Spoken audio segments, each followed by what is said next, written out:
సైడ్కి అనుకొని తగిలిపి తిప్పేది తిరుగు కలుపు కలుపు మళ్ళీ కొంచెం వేసిన కలుపు తిరగమరగా పోతుంది రప్న తిప్పేలా లేదంటే బరకమని పోతుంది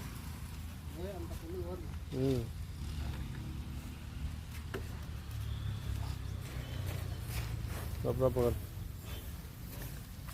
అంతే